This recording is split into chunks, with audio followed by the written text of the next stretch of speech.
Assalamualaikum warahmatullahi wabarakatuh. Halo teman-teman, di sini saya akan mengajak teman-teman semua untuk belajar bersama mengenai materi filosofi pendidikan STEM. Sebelum kita masuk ke pembahasannya, izinkan saya untuk memperkenalkan diri saya. Nama saya Anggriani Husain dari kelas B Pendidikan Kimia. Nah, langsung saja kita masuk ke pokok bahasan yang pertama.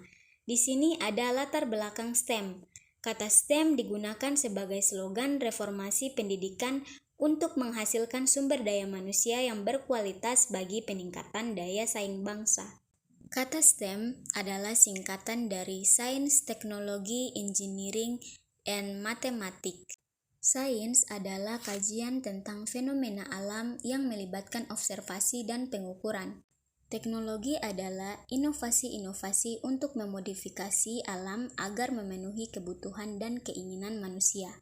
Engineering adalah pengetahuan dan keterampilan untuk mendesain dan mengkonstruksi mesin, peralatan, sistem, material, dan proses yang bermanfaat bagi manusia secara ekonomis dan ramah lingkungan.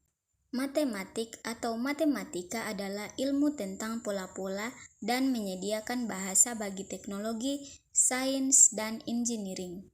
STEM dapat menjadi alternatif solusi yang dapat digunakan dalam pembelajaran untuk membekali siswa agar memiliki keterampilan abad 21. Selanjutnya di sini ada pengertian pendidikan STEM.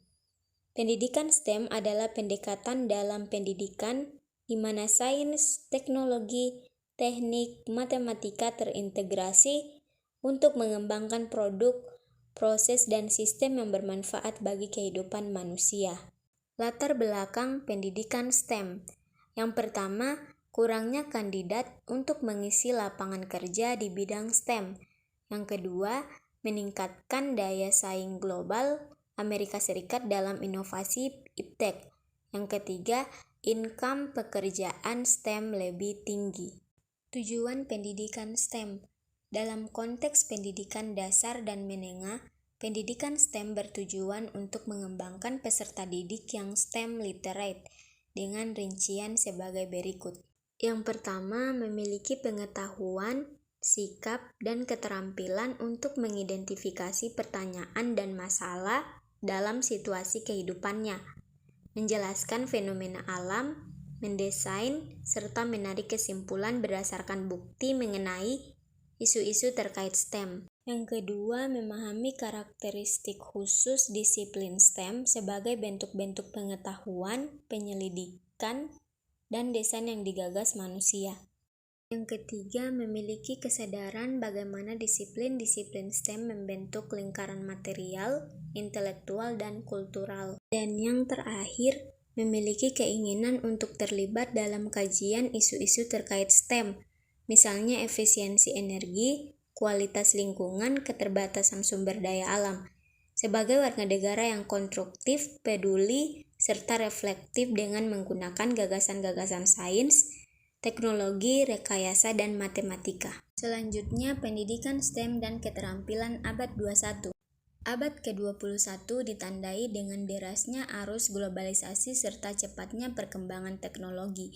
Hal ini menunjukkan bahwa konsep pembelajaran yang diperlukan harus dapat membangun keterampilan oleh peserta didik untuk dapat berhasil di abad ke-21, yaitu pembelajaran yang dapat berkontribusi pada pengembangan kemampuan kerjasama, memecahkan masalah, kreativitas, dan inovatif yang berpotensi menopang ekonomi.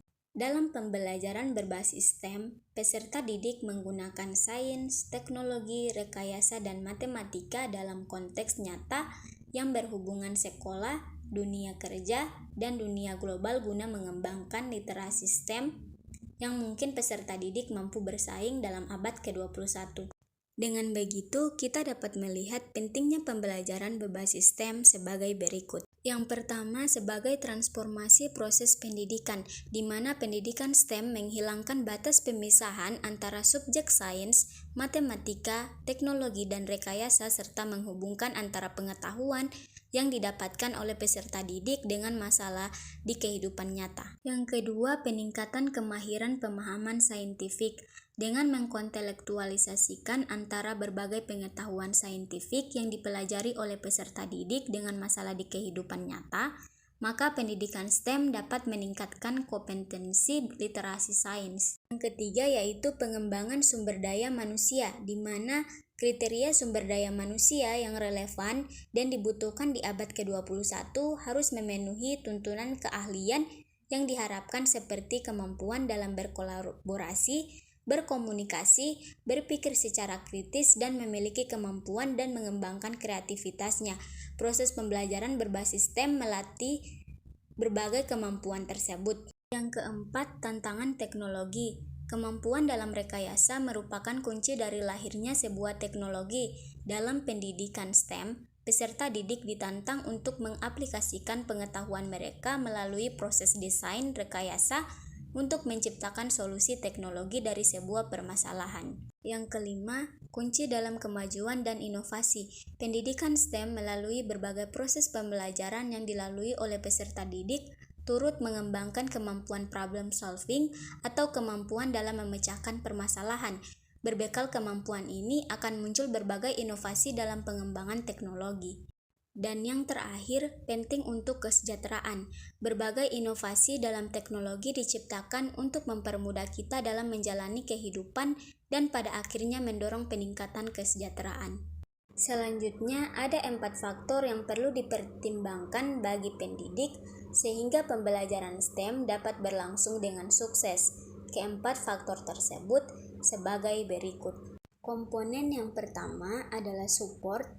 Aspek support atau dukungan berkaitan dengan berbagai kegiatan yang dapat mendukung pendidik dalam menerapkan pembelajaran STEM seperti keikutsertaan dalam pelatihan yang relevan, kolaborasi dengan sekolah atau institusi lain seperti universitas atau industri, serta adanya kesempatan untuk berkolaborasi dengan guru-guru lain dalam sekolah yang sama. Yang kedua, teaching. Aspek teaching atau pembelajaran menitikberatkan pada persiapan pembelajaran dan implementasi pembelajaran di kelas. Yang ketiga, aspek efikasi terkait dengan kepercayaan diri pendidik dalam mengimplementasikan pembelajaran STEM yang dapat dipengaruhi oleh tingkat penguasaan materi pembelajaran serta pedagogik, serta komitmennya dalam melaksanakan pembelajaran. Dan yang terakhir, komponen material. Aspek material terkait dengan kesiapan sarana dan prasarana penunjang pembelajaran. Terima kasih sudah menonton video ini sampai selesai. Lebih dan kurangnya saya mohon maaf. Wassalamualaikum warahmatullahi wabarakatuh.